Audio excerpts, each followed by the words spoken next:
Hello everyone, good morning. কেমন আছো তোমরা সবাই? আশা করছি সবাই অনেক ভালো আছো, আর আমরাও বেশ ভালো আছি। আজকে হলো বুধবার, আর এখন বাজে সকাল 8টা। এখন থেকে আমি তোমাদের সাথে নিয়ে আমার ব্লগটা শুরু করছি। তো সারাদিনে আমি আজকে কি করব সেটাই তোমাদের সাথে শেয়ার করব।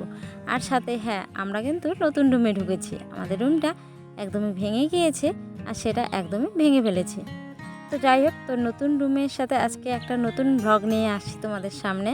তো জানি না কেমন লাগবে আজকে আমার নতুন রুমটা তোমাদের, যেহেতু এটা নতুন না, তবে আজকে থেকে আমরা এখানে নতুন আর কি ফিক্সড হয়ে গেলাম। তো যাই হোক, তো সেই রুমটাই গুছাচ্ছি। দেখো কোন জিনিস কোন দিকে গুছিয়ে রেখেছি, তো সব ঠিকঠাক আছে কি না, আর ঘরটা কেমন লাগছে অবশ্যই আমাকে একটু জানিও তোমরা। আজকে এই রুমে পুরোটাই তোমাদের সাথে শেয়ার করব। তো রুমটাতে না আগের থেকে একটা বিছানা ছিল, মানে যেদিকে বিছানাটা ছিল আমাদের খাটটাও নিয়ে এসে সেখানেই রেখে দিয়েছি। তবে জানালা এই রুমে একটাই, তো আর জানালার পাশে বিছানা না থাকলে বেশি একটা ভালো লাগে না। তো জানালার সাইডেই বিছানাটা মানে খাটটা এখানে সেট করে নিলাম। আর অন্যদিকে দেখলাম বেশি একটা ভালো লাগছিল না, তাই এদিকেই করে নিলাম। তো দেখো, মানে বিছানাটা সেট করার পরে, খাটটা সেট করার পরে ঘরটা সৌন্দর্যটা একটু অন্যরকম হয়ে এসছে। তো বেশ ভালো লাগছে নতুন রুমে এসে, আমার কিন্তু ভীষণ ভালো লাগছে। আর দেখো, রোজ দিনের মতনই কিন্তু আজকেও আমি খাটটাকে এইভাবেই গুছিয়ে রাখছি। তো দেখো, তোমাদের সাথে গল্প করতে করতে কিন্তু আমার খাটটা গুছানো কমপ্লিট। আর সবার ফার্স্ট কিন্তু আমি জানালাটা খুলে দিলাম, কেননা জানালাটা না খুললে ঘরটা একটু অন্ধকার অন্ধকার হয়ে থাকে, আর জানালা থেকে না বেশ ভালো মানে আলো বা রৌদ্র আসে। তারপরে চলে এলাম ড্রেসিংটাকে একটু ভালোভাবে ক্লিন করে নিতে।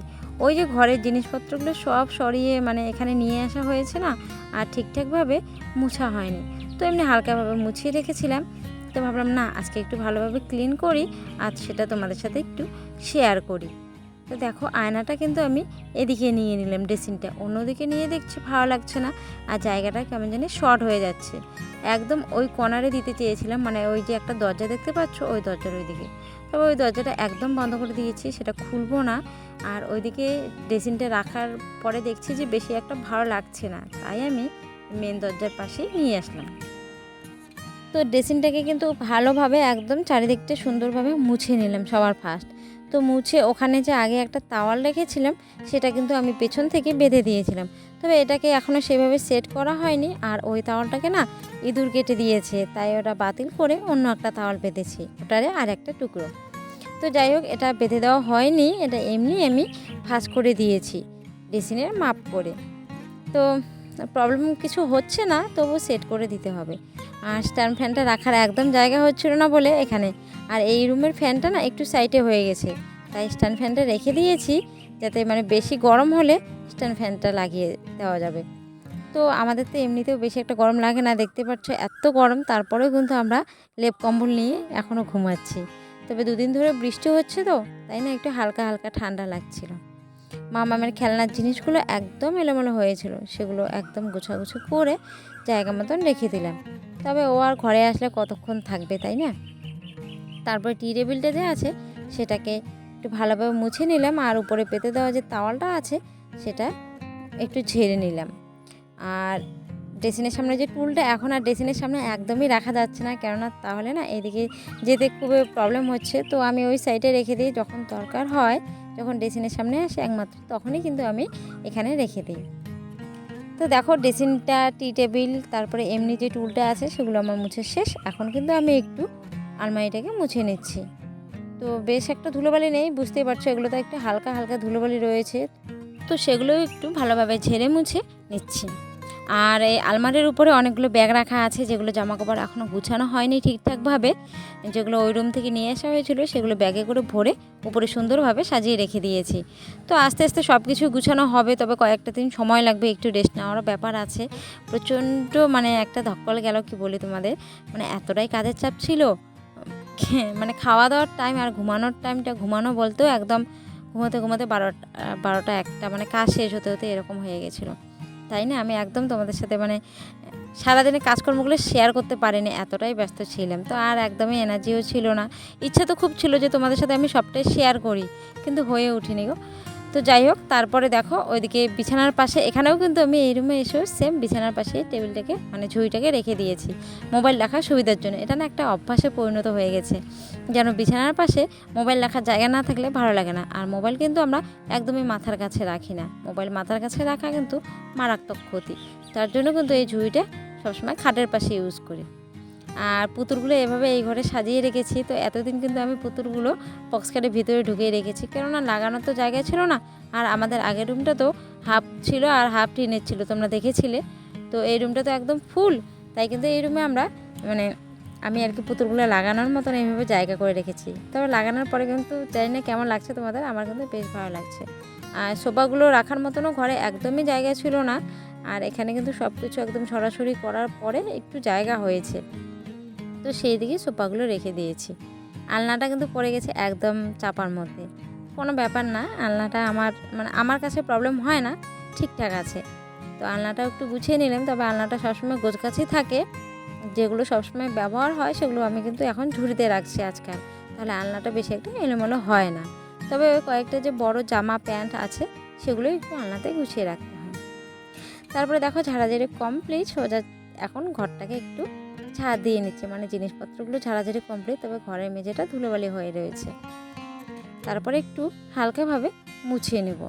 আর আমার কিন্তু আজকে এখনও রান্নাবান্না হয়নি, রান্নাবান্নাটা কিন্তু আমার বাকি রয়েছে। তো ভাবলাম ঘরটা আগে গুছিয়ে নিই, তারপর রান্নাবান্নাটা সেরে নিই। তবে আজকে রান্নাতে কিন্তু বেশ মানে একটা খুব পছন্দের জিনিস রয়েছে, আজকে সেটা বানাবো। আর কি করে বানাবো অবশ্যই তোমাদের সাথে আমি শেয়ার করব। তো দেখো মুছামুছি শুরু করে দিয়েছি, ঘরটা ঝাড় দেওয়া শেষ। তবে ঘরটা না এমন একটা অভ্যাস হয়ে গিয়েছে যে প্রতিদিন না মুছলে ভালো লাগে না।